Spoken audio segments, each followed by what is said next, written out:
Chapter 23.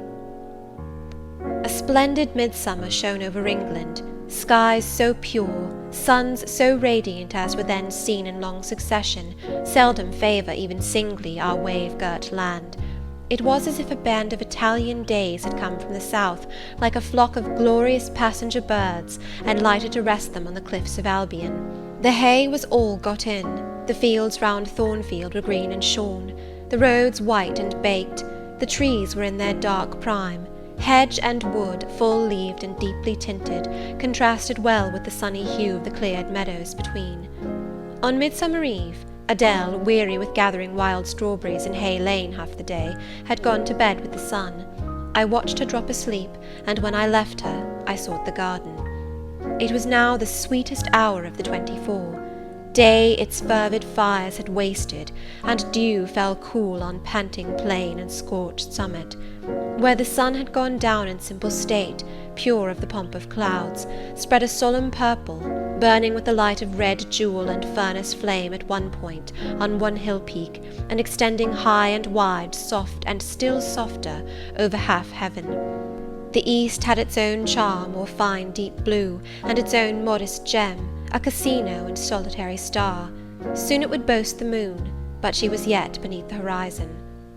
I walked a while on the pavement, but a subtle, well-known scent, that of a cigar, stole from some window. I saw the library casement open a hand's breadth. I knew I might be watched thence, so I went apart into the orchard. No nook in the grounds more sheltered and more Eden-like. It was full of trees, it bloomed with flowers. A very high wall shut it out from the court on one side. On the other, a beech avenue screened it from the lawn. At the bottom was a sunk fence, its sole separation from lonely fields, a winding walk bordered with laurels and terminating in a giant horse-chestnut, circled at the base by a seat, led down to the fence. Here one could wander unseen. While such honeydew fell, such silence reigned, such gloaming gathered, I felt as if I could haunt such shade forever. But in threading the flower and fruit parterres at the upper part of the enclosure, enticed there by the light the now rising moon cast on this more open quarter, my step is stayed, not by sound, not by sight, but once more by a warning fragrance. Sweetbriar and southernwood, jasmine, pink, and rose have long been yielding their evening sacrifice of incense. This new scent is neither of shrub nor flower. It is, I know it well, it is Mr. Rochester's cigar. I look round and I listen. I see trees laden with ripening fruit. I hear a nightingale warbling in a wood half a mile off. No moving form is visible, no coming step audible, but that perfume increases. I must flee. I make for the wicket leading to the shrubbery, and I see Mr. Rochester entering. I step aside into the ivy recess. He will not stay long. He will soon return whence he came, and if I sit still he will never see me. But no, eventide is as pleasant to him as to me, and this antique garden as attractive, and he strolls on, now lifting the gooseberry tree branches to look at the fruit, large as plums with which they are laden, now taking a ripe cherry from the wall, now stooping toward a knot of flowers, either to inhale their fragrance or to admire the dew-beads on their petals. A great moth goes humming by me. It alights on a plant at Mr. Rochester's foot. He sees it and bends to examine it. Now he has his back towards me, thought I, and he is occupied too, and perhaps if I walk softly I can slip away unnoticed. I trode on an edging of turf that the crackle of the pebbly gravel might not betray me. He was standing among the beds at a yard or two distant from where I had to pass. The moth apparently engaged him. I shall get by very well, I meditated. As I crossed his shadow, thrown long over the garden by the moon, not yet risen high, he said quietly without turning, "Jane, come and look at this fellow." I had made no noise. He had not eyes behind. Could his shadow feel? I started at first, and then I approached him. "Look at his wings," said he. "He reminds me rather of a West Indian insect. One does not often see so large and gay a night rover in England. There, he has flown." The moth roamed away. I was sheepishly retreating also, but Mr. Rochester followed me, and when we reached the wicket, he said, "Turn back. On so lovely a night it is a shame to sit in the house, and surely no one can wish to go to bed while sunset is thus at meeting with moonrise." It is one of my faults, that though my tongue is sometimes prompt enough in answer, there are times when it sadly fails me in framing an excuse, and always the lapse occurs at some crisis, when a facile word or plausible pretext is especially wanted to get me out of painful embarrassment. I did not like to walk at this hour alone with Mr. Rochester in the shadowy orchard, but I could not find a reason to allege for leaving him. I followed with lagging step, and thoughts busily bent on discovering a means of extrication, but he himself looked so composed and so grave also, I became ashamed of feeling any confusion. The evil, if evil existent or prospective there was, seemed to lie with me only. His mind was unconscious and quiet. "Jane," he recommenced, as we entered the laurel walk, and slowly strayed down in the direction of the sunk fence and the horse-chestnut, "Thornfield is a pleasant place in summer, is it not?" "Yes, sir." "You must have become in some degree attached to the house, you who have an eye for natural beauties and a good deal of the organ of adhesiveness." "I am attached to it, indeed." "And though I don't comprehend how it is, I perceive you have acquired a degree of regard for that foolish little child Adele, too, and even for simple Dame Fairfax." "Yes, sir. In different ways I have an affection for both." "And would be sorry to part with them?" "Yes." "Pity," he said, and sighed and paused. "It is always the way of events in this life," he continued presently. "No sooner have you got settled in a pleasing resting place, than a voice calls out to you to rise and move on, for the hour of repose is expired." "Must I move on, sir?" I asked. "Must I leave Thornfield?" "I believe you must, Jane. I am sorry, Janet, but I believe indeed you must." This was a blow, but I did not let it prostrate me. "Well, sir, I shall be ready when the order to march comes." "It is come now. I must give it tonight." "Then you are going to be married, sir?" "Exactly, precisely. With your usual acuteness, you have hit the nail straight on the head." "Soon, sir?" "Very soon, that is, Miss Eyre. And you'll remember, Jane, that the first time I, or rumour, plainly intimated to you that it was my intention to put my old bachelor's neck into the sacred noose, to enter into the holy estate of matrimony, to take Miss Ingram to my bosom, in short. She's an extensive armful, but that's not to the point. One can't have too much of such a very excellent thing as my beautiful Blanche. Well, as I was saying, listen to me, Jane. You're not turning your head to look after more moths, are you? That was only a lady clock, child, flying away home. I wish to remind you that it was you who first said to me, with that discretion I respect in you, with that foresight, prudence, and humility which befit your responsible and dependent position, that in case I married Miss Ingram, both you and little Adele had better trot forthwith. I pass over the sort of slur conveyed in this suggestion on the character of my beloved. Indeed, when you are far away, Janet, I'll try to forget it. I shall notice only its wisdom, which is such that I have made it my law of action. Adele must go to school, and you, Miss Eyre, must get a new situation." "Yes, sir, I will advertise immediately, and meantime, I suppose—" I was going to say, I suppose I may stay here, till I find another shelter to betake myself to, but I stopped, feeling it would not do to risk a long sentence, for my voice was not quite under command. "In about a month I hope to be a bridegroom," continued Mr. Rochester, "and in the interim I shall myself look out for employment, and an asylum for you." "Thank you, sir. I am sorry to give—" "Oh, no need to apologize. I consider that when the dependent does her duty as well as you have done yours, she has a sort of claim upon her employer for any little assistance he can conveniently render her. Indeed, I have already, through my future mother-in-law, heard of a place that I think will suit. It is to undertake the education of the 5 daughters of Mrs. Dionysius O'Gall of Bitternut Lodge, Connaught, Ireland. You'll like Ireland, I think. They're such warm-hearted people there, they say." "It is a long way off, sir." "No matter. A girl of your sense will not object to the voyage or the distance." "Not the voyage, but the distance. And then the sea is a barrier."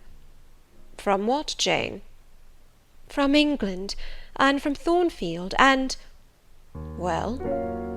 "From you, sir." I said this almost involuntarily, and, with as little sanction of free will, my tears gushed out. I did not cry so as to be heard, however. I avoided sobbing. The thought of Mrs. O'Gaull and Bitternut Lodge struck cold to my heart, and colder the thought of all the brine and foam, destined as it seemed to rush between me and the master at whose side I now walked, and coldest the remembrance of the wider ocean. Wealth, caste, custom intervened between me and what I naturally and inevitably loved. "It is a long way," I again said. "It is, to be sure. And when you get to Bitternut Lodge, Connaught, Ireland, I shall never see you again, Jane. That's morally certain.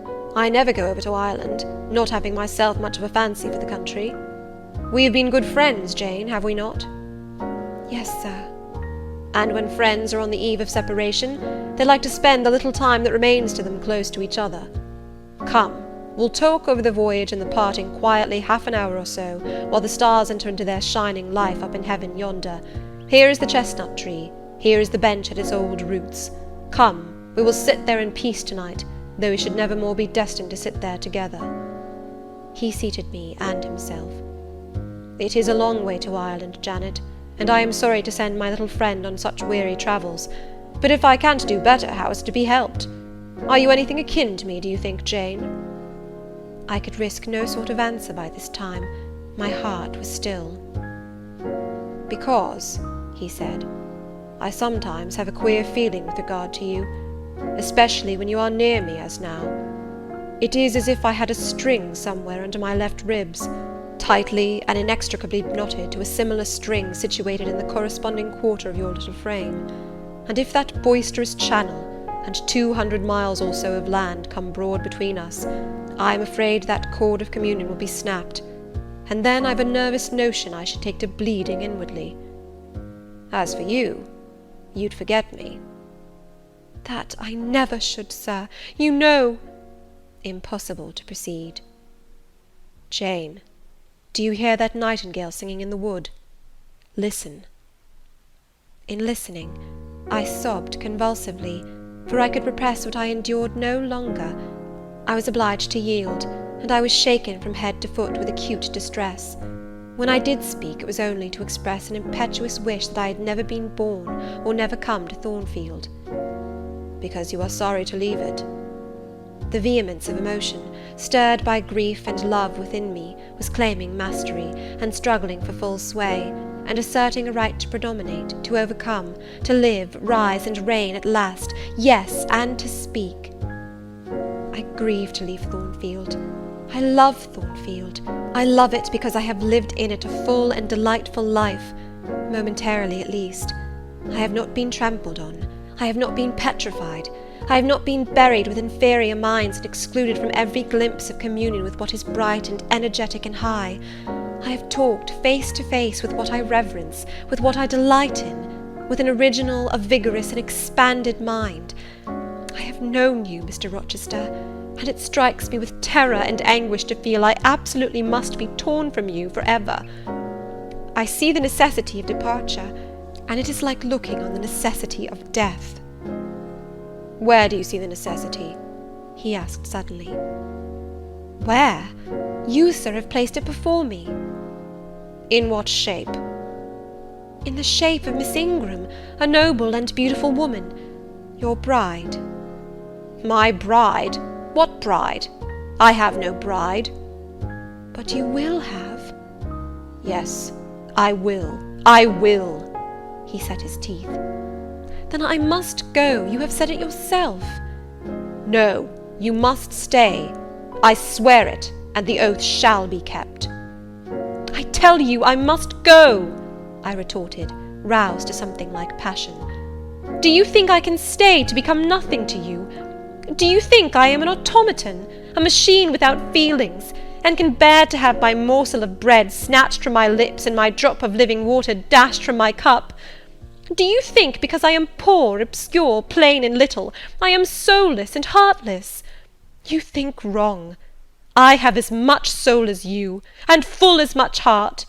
And if God had gifted me with some beauty and much wealth, I should have made it as hard for you to leave me as it is now for me to leave you. I am not talking to you now through the medium of custom, conventionalities, or even of mortal flesh. It is my spirit that addresses your spirit, just as if both had passed through the grave, and we stood at God's feet, equal, as we are." "As we are," repeated Mr. Rochester. "So," he added, enclosing me in his arms, gathering me to his breast, pressing his lips on my lips. "So, Jane." "Yes, so, sir," I rejoined, "and yet not so, for you are a married man, or as good as a married man, and wed to one inferior to you, to one with whom you have no sympathy, whom I do not believe you truly love, for I have seen and heard you sneer at her. I would scorn such a union, therefore I am better than you. Let me go." "Where, Jane? To Ireland?" "Yes, to Ireland. I have spoken my mind, and can go anywhere now." "Jane, be still. Don't struggle so, like a wild, frantic bird that is rending its own plumage in its desperation." "I am no bird, and no net ensnares me. I am a free human being with an independent will, which I now exert to leave you." Another effort set me at liberty, and I stood erect before him. "And your will shall decide your destiny," he said. "I offer you my hand, my heart, and a share of all my possessions." "You play a farce, which I merely laugh at." "I ask you to pass through life at my side, to be my second self and best earthly companion." "For that fate you have already made your choice, and must abide by it." "Jane, be still a few moments. You are overexcited. I will be still too." A waft of wind came sweeping down the laurel walk, and trembled through the boughs of the chestnut. It wandered away, away to an infinite distance. It died. The nightingale's song was then the only voice of the hour. In listening to it, I again wept.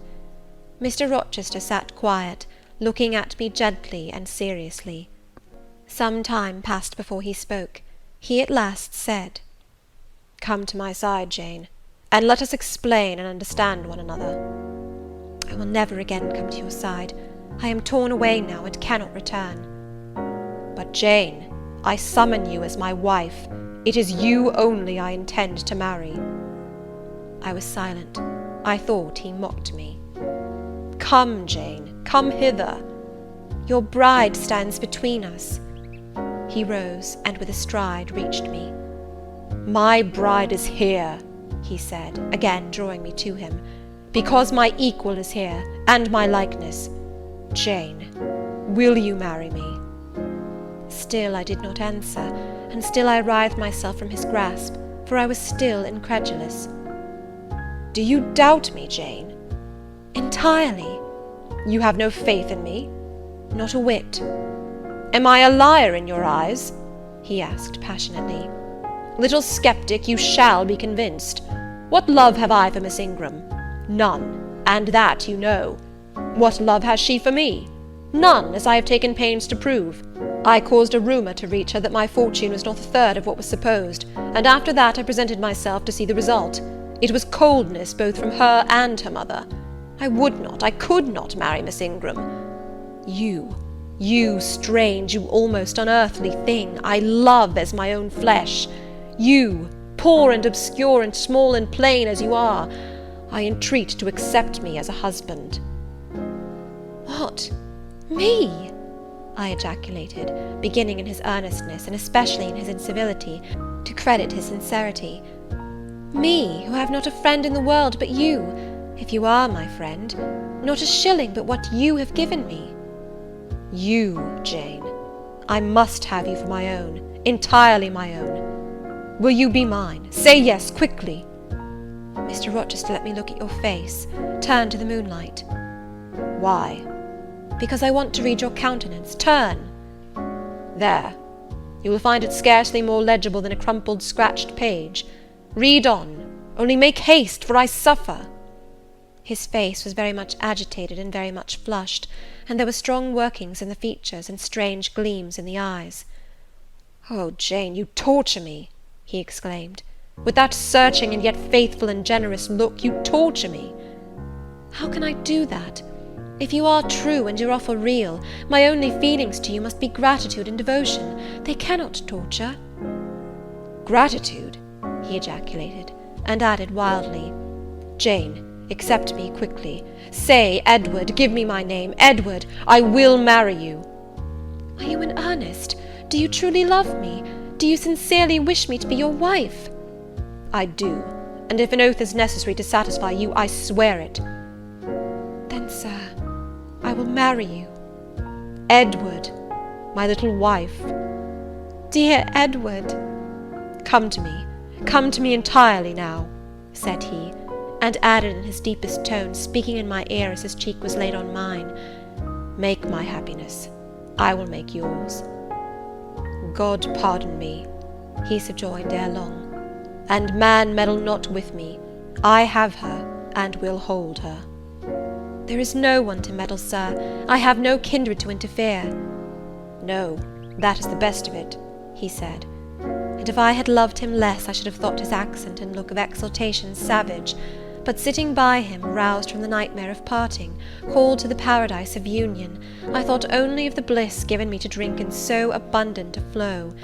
Again and again he said, "Are you happy, Jane?" and again I answered, "Yes," after which he murmured, "It will atone, it will atone. Have I not found her friendless, cold, and comfortless? Will I not guard and cherish and solace her? Is there not love in my heart and constancy in my resolves? It will expiate at God's tribunal. I know my Maker sanctions what I do. For the world's judgment I wash my hands thereof. For man's opinion I defy it." But what had befallen the night? The moon was not yet set, and we were all in shadow. I could scarcely see my master's face, near as I was. And what ailed the chestnut tree? It writhed and groaned, while wind roared in the laurel walk, and came sweeping over us. "We must go in," said Mr. Rochester. "The weather changes. I could have sat with thee till morning, Jane." And so, thought I, could I with you. I should have said so, perhaps, but a livid, vivid spark leapt out of a cloud at which I was looking, and there was a crack, a crash, and a close rattling peal, and I thought only of hiding my dazzled eyes against Mr. Rochester's shoulder. The rain rushed down. He hurried me up the walk, through the grounds, and into the house, but we were quite wet before we could pass the threshold. He was taking off my shawl in the hall, and shaking the water out of my loosened hair, when Mrs. Fairfax emerged from her room. I did not observe her at first, nor did Mr. Rochester. The lamp was lit, the clock was on the stroke of 12. "Hasten to take off your wet things," said he, "and before you go, good night. Good night, my darling." He kissed me repeatedly. When I looked up, on leaving his arms, there stood the widow, pale, grave, and amazed. I only smiled at her and ran upstairs. Explanation will do for another time, thought I. Still, when I reached my chamber, I felt a pang at the idea she should even temporarily misconstrue what she had seen. But joy soon effaced every other feeling, and loud as the wind blew, near and deep as the thunder crashed, fierce and frequent as the lightning gleamed, cataract-like as the rain fell during a storm of 2 hours' duration, I experienced no fear and little awe. Mr. Rochester came thrice to my door in the course of it, to ask if I was safe and tranquil, and that was comfort, that was strength for anything. Before I left my bed in the morning, little Adele came running in to tell me that the great horse-chestnut at the bottom of the orchard had been struck by lightning in the night, and half of it split away.